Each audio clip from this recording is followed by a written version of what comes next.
Breaking news Suryapet జిల్లా మిర్యాలలో జరిగిన మాజీ సర్పంచ్ హత్య కేసు మిస్టరీ వీడింది.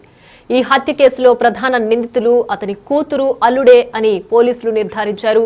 17వ తేదీ సూర్యాపేట జిల్లా మిర్యాలలో ఈ ఘటన చోటు చేసుకుంది.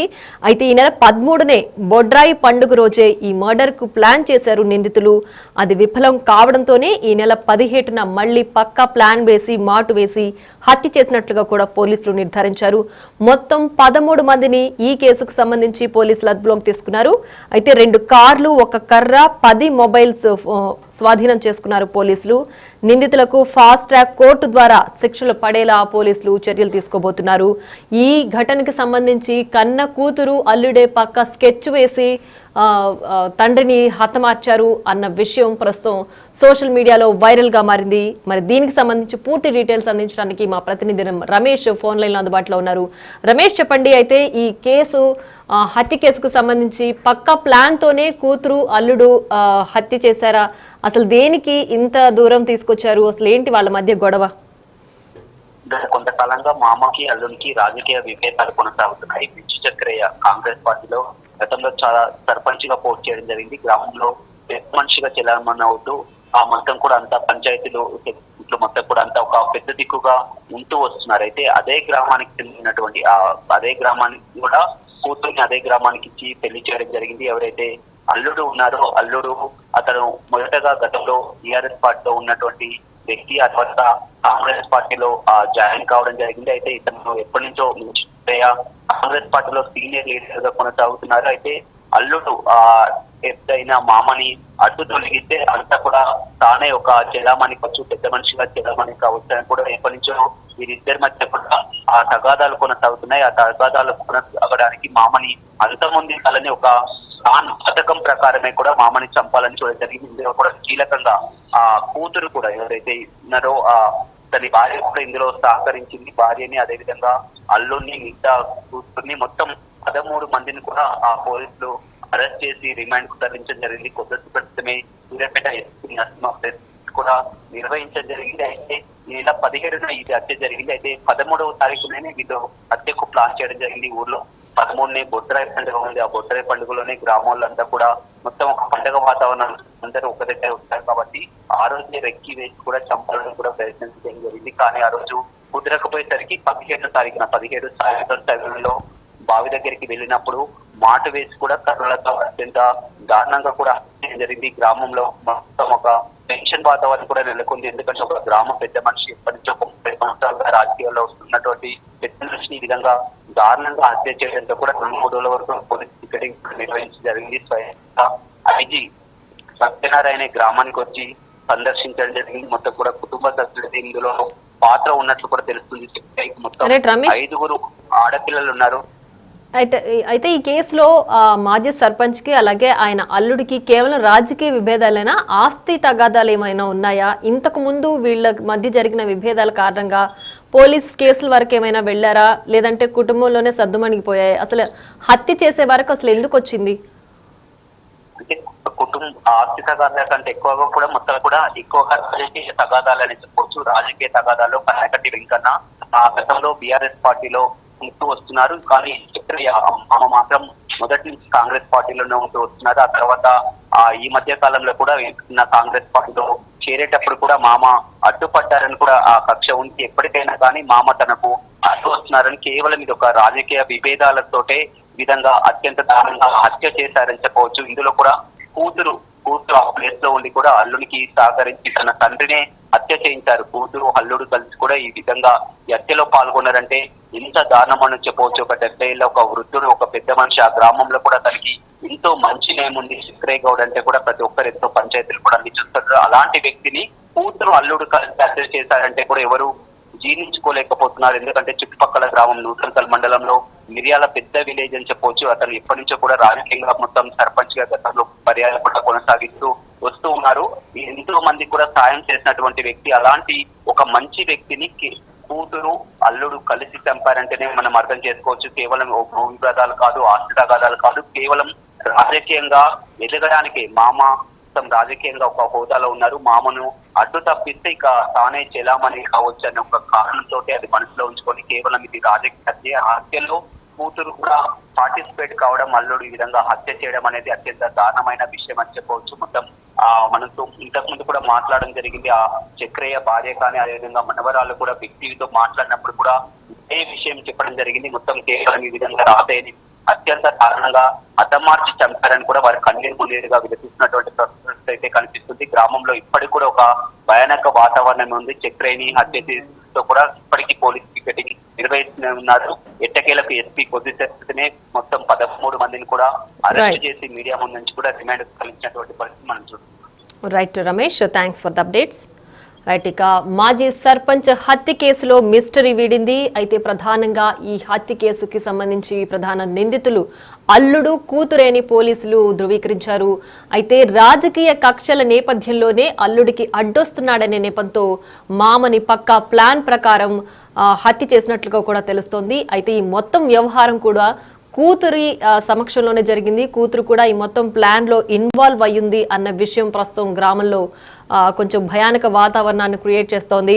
సో మాజీ సర్పంచ్ హత్యకు అల్లుడు కూతురే ప్రధాన కారణంగా ఉండడంతో గ్రామంలో కూడా ఒక భయానక వాతావరణం, విషాద ఛాయలు కూడా అలుముకున్నట్లు తెలుస్తోంది. దీనికి సంబంధించి ఎస్పీ ఏం మాట్లాడారో ఒకసారి ఆ వీడియో కూడా చూద్దాం. నమస్కారం.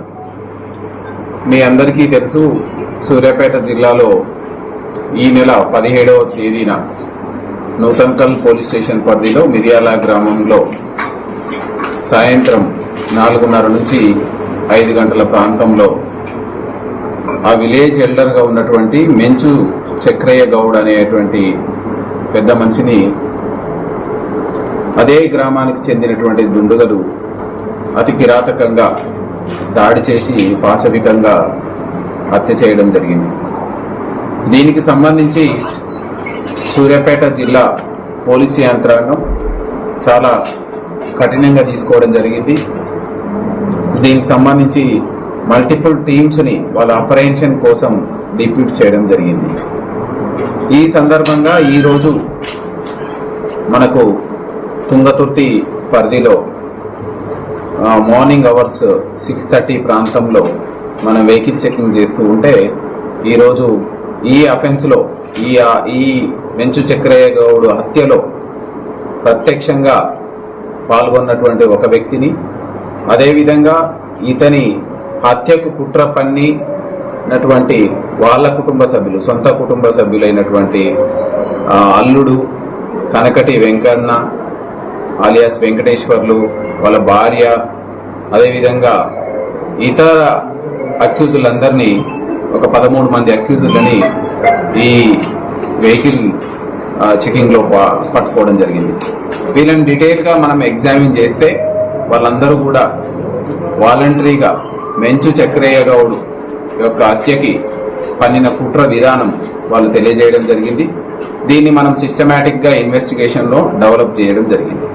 దీనికి ప్రధానంగా మనం కేసు ఈ నేరస్తులు ఈ మెంచు చక్రయ్య గౌడ్ని ఒక కుట్ర ప్రకారం, పథకం ప్రకారం హత్య చేయాలని ఎటువంటి ప్లాను గత కొన్ని రోజులుగా వాళ్ళు వేసుకున్నట్లు, ప్రధానంగా ఈ నెల 13వ తారీఖు మార్చి 13వ తారీఖు విలేజ్లో ఉన్నటువంటి బొడ్రాయి ఉత్సవాలలో ఇతన్ని ఆ రోజు అందరూ ఒక దగ్గర గుమ్మిగూడి, ఆ విలేజ్ ఏరియాలో గుమ్మిగూడి, సో మెంచు చక్రయ్య గౌడు మనకు ప్రతి పనిలో కూడా మన ఆధిపత్యానికి అడ్డు వస్తున్నాడు, సో ఇతన్ని ఎట్లయినా ఎలిమినేట్ చేసుకోవాలనేటువంటి పథకాన్ని వీళ్ళందరూ పన్నడం జరిగింది.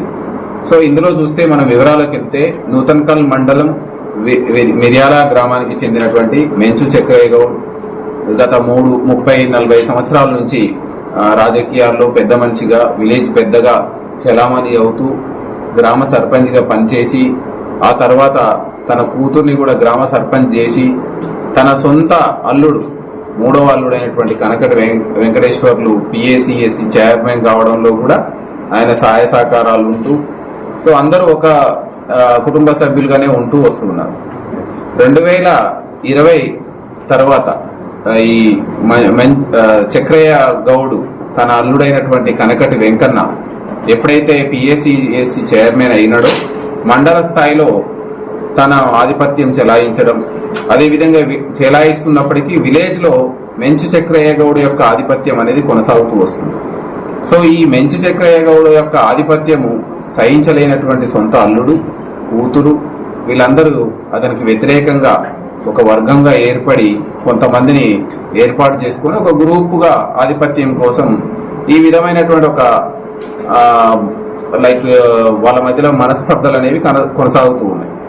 అయితే 2023లో ఎప్పుడైతే అసెంబ్లీ ఎలక్షన్స్ అయిపోయిన తర్వాత మెంచు చక్రయ్య గౌడ్ కాంగ్రెస్లోకి వచ్చి ఆయన యొక్క పార్టీ వచ్చిన తర్వాత, అదేవిధంగా 2024లో కనకటి వెంకన్న మళ్ళీ కాంగ్రెస్లోకి రావడం, కాంగ్రెస్లో వచ్చినప్పటికి కూడా మెంచు చక్రయ్య గౌడ్ యొక్క ఆధిపత్యం కొనసాగడంతో సహించలేకున్నటువంటి కనకటి వెంకన్న గ్రూపు సభ్యులందరూ కూడా సో మెంచు చక్రయ్యని ఎలాగైనా అంతమొందించాలి, మన ఆధిపత్యానికి అడ్డు వస్తున్నటువంటి మెంచు చక్రయ్యని మనం ఆధిపత్యాన్ని తొలగించుకోవాలనేటువంటిది ప్రణాళికతోటి ముందుకు పోతున్నారు. సో ఈ నెల 13వ తారీఖు జరిగినటువంటి బొడ్రాయి ఉత్సవాలు అనేవి దీనికి ఇంకో కొంచెం ఆజ్యం పోయడం జరిగింది. ఈ బొడ్రాయి ఉత్సవాలలో గతంలో చూస్తే కనకటి వెంకన్న ఆయన ఆధిపత్యంలో ఆయన యొక్క నాయకత్వంలో బొడ్రాయి ఉత్సవాలు జరుగుతూ ఉండేవి. సో ఈసారి మాత్రం మెంచు చక్రయ్య గౌడ్ తన యొక్క అనుచరులతోటి విలేజ్ లో బొడ్రాయి ఉత్సవాలని నిర్వహించాలని బహిరంగంగా చాటింపు ద్వారా చేయడంతో జీర్ణించుకోలేనటువంటి కనకటి వెంకన్న అండ్ ఆయన గ్రూప్ సభ్యులందరూ కూడా ఇతన్ని ఎట్లనైనా అంతమొందించాలని చెప్పి ప్రత్యక్షంగా మీరు అఫెన్స్ లో పాల్గొనండి, మేము పరోక్షంగా మీకు సహకారం అందిస్తామని చెప్పి సో ప్రత్యక్షంగా ఈ కనకటి శ్రవణ్ అనేవాడిని, అదేవిధంగా పెద్దింటి మధు, గంధసిరి వెంకటేష్, కనకటి లింగయ్య, కనకటి శ్రీకాంత్, పెద్దింటి గణేష్ అండ్ కనకటి ఉప్పలయ్య వీళ్ళందరినీ పురమాయించడం జరిగింది. ప్రతిరోజు చక్రయ్య గౌడ్ మధ్యాహ్నం టైంలో 3-4 గంటల ప్రాంతంలో ఆయన వ్యవసాయ పొలానికి పోయి మళ్ళీ తిరిగి వచ్చే క్రమంలో వాళ్ళకు అనుకూలంగా ఉన్నటువంటి ప్లేస్ని వెతుక్కొని ఆ ప్లేస్లో వెదురు బొంగులతోటి, కర్రలతోటి, ఇంకా మారణ ఆయుధాలతోటి సో విచక్షణారహితంగా దాడి చేసి ఆ బుషెస్లో పడివేయడం జరిగింది. ఇదంతా కూడా అవుట్ సైడ్ ఉండి ఈ ప్రణాళికలో ఉన్నటువంటి గమనిస్తున్నటువంటి కనకటి వెంకటేశ్వర్లు ఎప్పటికప్పుడు మానిటర్ చేసుకుంటూ ఎప్పుడైతే అతన్ని అంతమొందించినారనే సమాచారం తెలిసి అందరూ కూడా అక్కడి నుంచి ఎక్కడి వాళ్ళు అక్కడ వివిధ ప్రాంతాలకు ఎస్కేప్ కావడం జరిగింది. అందులో ఈ ప్రధానమైనటువంటి ఈ రోజు అరెస్ట్ చేస్తున్నటువంటి ముద్దాయిల్లో కనకటి వెంకన్న అలియాస్ వెంకటేశ్వర్లు, కనకటి ఉప్పలయ్య ఇతను ప్రత్యక్షంగా నేరంలో పాల్గొనడం జరిగింది. దిండిగల నగేష్, జక్కి పరమేష్, మన్యం రమేష్, కనకటి వెంకన్న, కనకటి సునీత ఈ మృతురాలు సొంత కుమార్తె, ఈమె 3వ కుమార్తెగా ఉన్నారు. కనకటి శ్రావ్య, కనకటి స్వరూప మృతుడి యొక్క సొంత బిడ్డ, ప్రథమ కుమార్తె. కనకటి కళ్యాణి ఈమె మృతుడి యొక్క సొంత కుమార్తె, ఈమె 3వ కుమార్తె. అదేవిధంగా కనకటి వర్దెల్లి అనూష, జక్కి స్వప్న, బారి సతీష్ వీళ్ళని 13 మందిని మనం ఈరోజు వెహికల్ చెకింగ్ లో అదుపులోకి తీసుకొని వీళ్ళ నుండి అఫెన్స్ కి యూజ్ చేసినటువంటి పారిపోవడానికి అయినైతుంది, ఈ అఫెన్స్ కుట్రలో భాగస్వామ్యంగా ఉన్నటువంటి 2 కార్లను, ఒకటి ఇన్నోవా క్రిస్టా, ఒకటి స్విఫ్ట్ కార్లని స్వాధీనం చేసుకోవడం జరిగింది. ఈ అఫెన్స్ కి యూజ్ చేసిన ఒక కర్రను కూడా మనం స్వాధీనం చేసుకోవడం జరిగింది. 10 సెల్ ఫోన్లని అఫెన్స్ కి ముందు, అఫెన్స్ కి తర్వాత ఉపయోగించినటువంటి వివిధ ఫోన్లు ఉపయోగించడం జరిగింది. వాటన్నిటిని స్వాధీనం చేసుకోవడం జరిగింది. ఫోన్ నెంబర్లు రాయబడ్డ ఒక కాగితం, ఎందుకంటే వీళ్ళు ఫోన్లు వాడకుండా వీళ్ళు ప్రధానంగా మనం గమనిస్తే ఏమవుతుందంటే వీళ్ళందరూ నేరస్తులు. టెక్నాలజీని మనం ఉపయోగిస్తే పోలీసులకు ఏ విధంగా దొరికిపోతాం, మొబైల్ ఫోన్స్ ని యూజ్ చేస్తే దొరికిపోతాం అనే ఉద్దేశంతో ఉన్న ఫోన్లన్నింటినీ స్విచ్ ఆఫ్ చేసి ఎక్కడుంటే అక్కడ పడేసి కొత్త ఫోన్లు తీసుకొని ఆ కొత్త ఫోన్ నెంబర్లను కూడా కొన్నిట్లలో వాళ్ళకి తెలిసిన నెంబర్లని, ఇంపార్టెంట్ నెంబర్లను ఒక స్లిప్ మీద రాసుకోవడం జరిగింది. దాన్ని కూడా మనం ఈరోజు స్వాధీనం చేసుకోవడం జరిగింది. దీనికి సంబంధించి మనం మిర్యాల గ్రామంలో మంచి వాతావరణాన్ని నెలకొల్పాలనేది మన ఉన్నతాధికారులు కావచ్చు, ఈవెన్ డిస్ట్రిక్ట్ పోలీస్ అడ్మినిస్ట్రేషన్ అక్కడ ప్రశాంత వాతావరణం నెలకొల్పడానికి ఈ కేసును చాలా ప్రతిష్టాత్మకంగా తీసుకోవడం జరుగుతుంది. ఈ కుట్రలో ప్రత్యక్షంగా పాల్గొన్న వాళ్ళని, పరోక్షంగా పాల్గొన్న వాళ్ళని ఏ ఒక్కరిని వదిలిపెట్టకుండా ప్రతి ఒక్కరిని ఇందులో ఇన్వాల్వ్ చేస్తూ ఈ కుట్రకు సంబంధించి వాళ్ళ మీద ఆధారాలు సేకరిస్తూ దర్యాప్తును చాలా పారదర్శకంగా మంచి వీళ్ళకు కఠినమైన శిక్షలు వచ్చే విధంగా మీరందరూ చూస్తుంటారు. ఈ మధ్య కాలంలో మనకు మర్డర్ కేసులలో జీవిత ఖైదు, ఉరి శిక్ష వచ్చే విధంగా మనము ఇన్వెస్టిగేషన్ ని ఫాలో అప్ చేయడం జరుగుతుంది. అదేవిధంగా దీనికి సంబంధించినటువంటి ప్రత్యక్ష నిందితులు వాళ్ళని కూడా మనం కస్టడీ వేయడం జరుగుతుంది, కస్టడీ పిటిషన్ వేయడం జరుగుతుంది. వాళ్ళ నుంచి తదుపరి ఆధారాలను సేకరించి శాస్త్రీయ పద్ధతిలో దర్యాప్తును కొనసాగించి దీనికి నేరానికి, నేరస్థలానికి నేరస్తులకు దర్యాప్తుని కనెక్ట్ చేసి వీళ్లకు త్వరితగతిన ఫాస్ట్ ట్రాక్ బేస్లో శిక్ష పడే విధంగా మనం పోలీస్ అడ్మినిస్ట్రేషన్ దీనికి ప్రతిష్టాత్మకంగా తీసుకోవడం జరిగింది. దీనికి మనం అనుక్షణం దీన్ని ఒక చాలా సీరియస్ గా తీసుకొని ఈ కేసులో అతి తక్కువ కాలంలో శిక్ష వచ్చే విధంగా మనం కృషి చేయడం జరుగుతుంది.